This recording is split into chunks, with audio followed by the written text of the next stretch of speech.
ઓઘવતો સાગર, ડુંગરડા, મહેલો અને ચાંદીની ચાદર પાથરી હોય એવું સફેદ રણ જ્યાં ઝળહળે છે. પ્રાકૃતિક સૌંદર્યથી સમૃદ્ધ જે ધરતી છે એ છે વાંજો કચ્છ. કચ્છો પક્ષી પરદેસીડા તો કસીને સામિલાયા.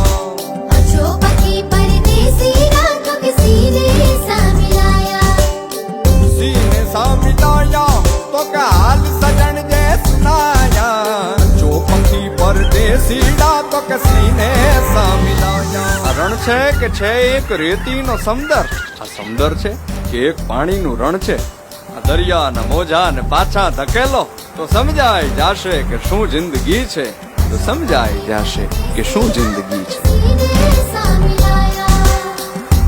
રણ શબ્દ બોલો એટલે તમને થરપારકરનું રણ યાદ આવે, તમને રાજસ્થાનનું રણ યાદ આવે, અરે સહારા ડેઝર્ટ પણ યાદ આવે. પણ આ ત્રણેય રણ કરતા કચ્છનું રણ એ કઈ રીતના જુદું છે? કચ્છનું રણ એ તો વ્હાઈટ રણ છે, સફેદ રણ છે.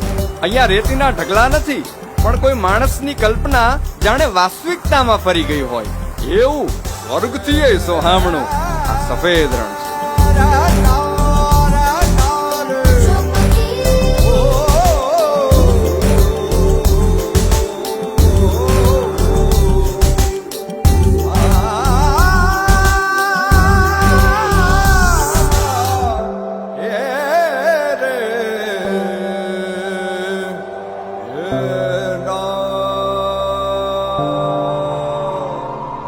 ફિનિક્સ પક્ષી માટે એવું કહેવાય છે કે ફિનિક્સ પક્ષી બળીને રાખ થઈ જાય અને રાખમાંથી પાછું ઊભું થાય.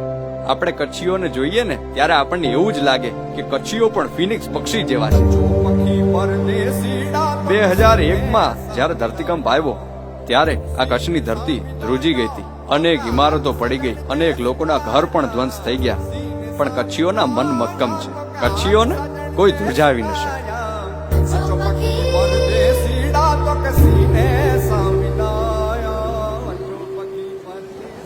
માંડવી બીચ એક એવો દરિયા કિનારો કે જ્યાં સનસેટ માણવો એક અલગ જ અનુભૂતિ છે. એક બાજુ આથમતો સૂરજ અને બીજી બાજુ ઉગતો ચંદ્રમા. આ અનુભૂતિની અભિવ્યક્તિ કરવાનું જો કોઈ મને કહે ને તો મારી પાસે મૌન સિવાય બીજું કંઈ હોય નહીં. અને એ જ માંડવી બીચ ઉપર વિજય વિલાસ પેલેસ પણ ખરો. એક એવો પેલેસ કે જ્યાં અનેક હિન્દી ફિલ્મોના શૂટિંગ થયા. સુંદર મજાનું સ્થળ. માંડવીની અંદર શ્યામજી કૃષ્ણ વર્મા મેમોરિયલ પણ જોવાલાયક સ્થળ. મહેલોની જો વાત કરીએ તો ભુજની અંદર પ્રાગ મહેલ, આઈના મહેલ આ પણ જોવાલાયક સ્થળો. અને હા, લખપતનો કિલ્લો, લખપત ફોર્ટ તો જોઈને જ આપણને એમ થાય જાણે ટાઈમ ટ્રાવેલ કરી.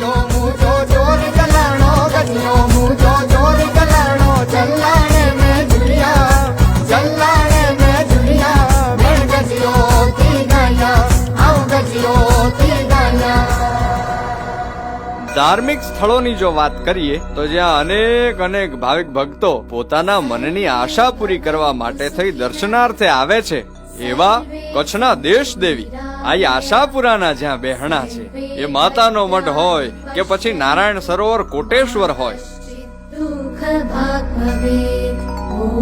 72 જિનાલય હોય કે પછી બુદ્ધની ગુફાઓ, આ બધા જ ધાર્મિક સ્થળો એવા છે કે જ્યાં ભક્તો આખા ભારતમાંથી દર્શનાર્થે આવે છે.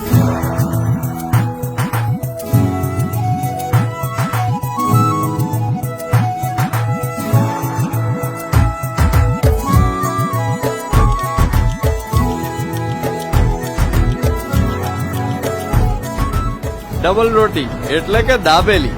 આ ડબલ રોટી એ કચ્છની ઓળખાણ સમજી છે. કચ્છ में आए और डबल रोटी नहीं खाई तो क्या खाए.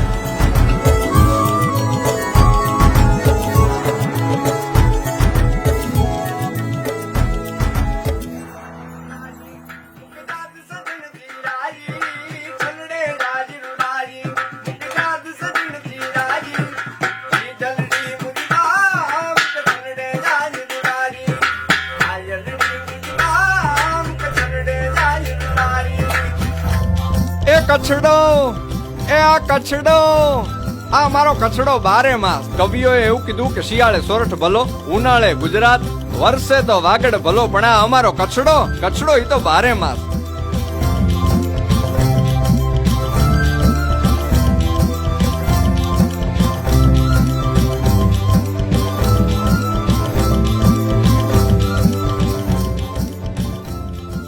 કચ્છની વિશિષ્ટ હસ્તકળા સંસ્કૃતિ એ આ પ્રદેશના સૂકા પર્યાવરણને વિવિધ રંગોથી છલકાવે છે.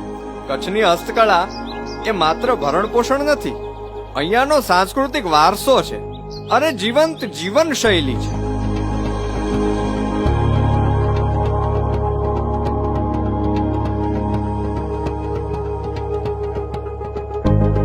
ઝવેરચંદ મેઘાણી એમ કહેતા કે ખાલી હવામાં સ્વરો જેમ ધ્વનિ ઉપજાવી અને શૂન્ય વાતાવરણને રમ્ય બનાવે છે, એમ રંગની છાંટ ખાલી જગ્યાને, સૂની દિવાલોને, કોરા કાપડને અને વેરાન બગીચાને આનંદ અને ઉત્સાહથી ભરપૂર બનાવે છે.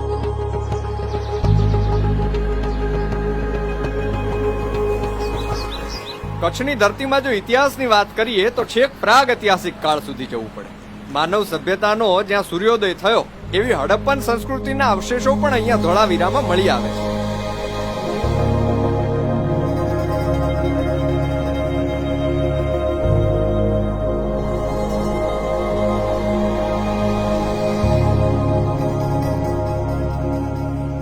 એ હડપ્પન સંસ્કૃતિથી લઈ અને આજે પવન વેગે વિકાસ કરતું કચ્છ, એને જોવા, જાણવા અને માણવા અહીંયા આવવું પડે. આ હતી કચ્છની વાત. હાલો કરીએ આપણા મલકની વાત. આ છે ધન્ય ધરા ગુજરાત.